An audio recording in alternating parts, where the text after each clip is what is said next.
Once again, Elsa and Anna found themselves on a new adventure. This time, however, their quest wasn't driven by legend or lore. A strange occurrence had begun affecting Arendelle.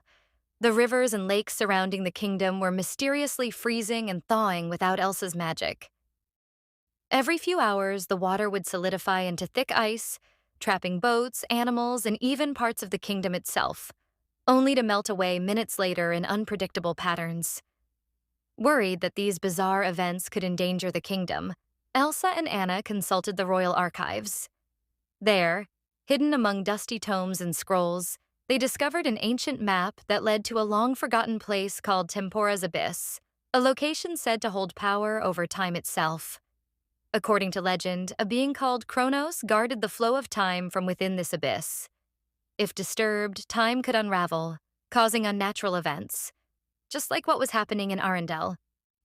Determined to stop the chaos, Elsa and Anna set out, along with Kristoff, Sven, and Olaf.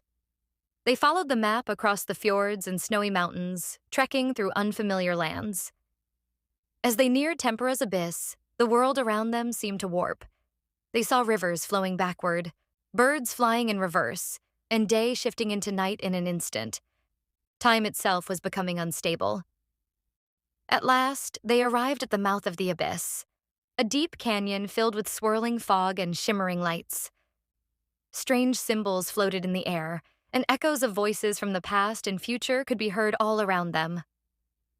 Elsa, feeling the pull of the magic, knew that her powers might be the only way to control what was happening. "Are we ready for this?" Anna asked, her voice steady but her eyes betraying a hint of fear. "We have to be," Elsa replied, stepping forward. As they descended into the abyss, they found themselves in a grand cavern where time itself seemed frozen. Giant hourglasses stood tall, their sands suspended in midair.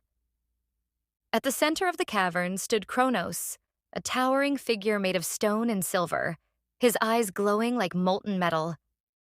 "You should not have come," Kronos boomed. His voice echoed like the ticking of an ancient clock. "Time is not to be meddled with." "We haven't come to meddle," Elsa said, stepping forward bravely. "But something is wrong. Time in our land is out of balance. Can you stop it?"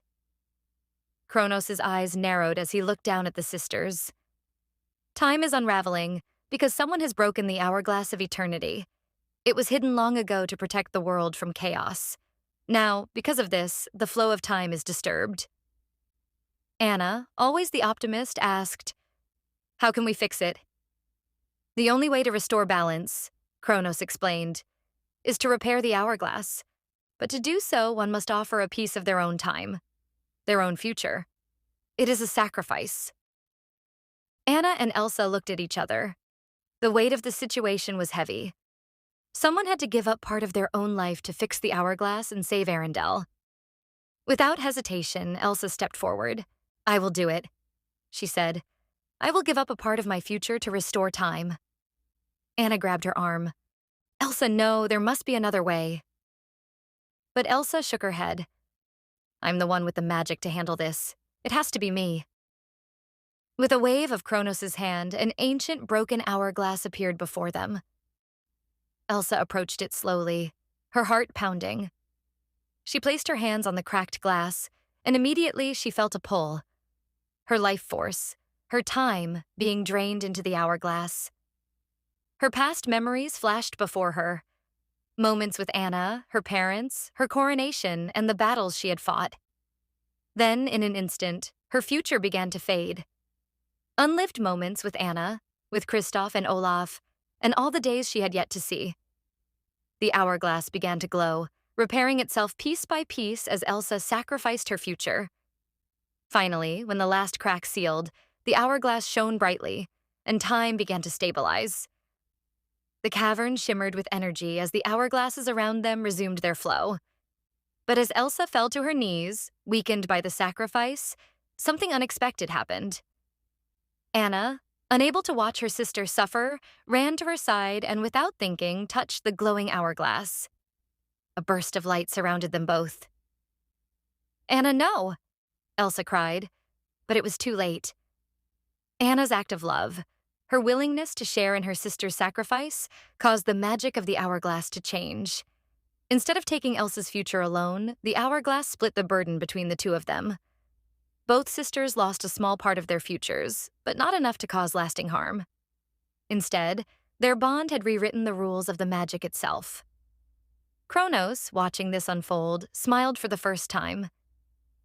Your love has altered the flow of time itself. You have restored balance, and in doing so, you have proven that love is the greatest power of all.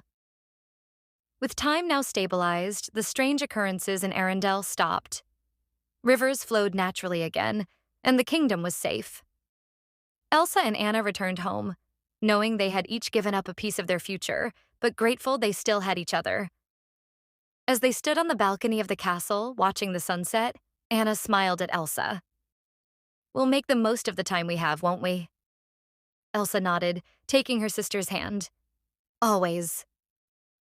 And so, despite the sacrifices made, the sisters were content, knowing that whatever time they had left, they would spend it together, making every moment count.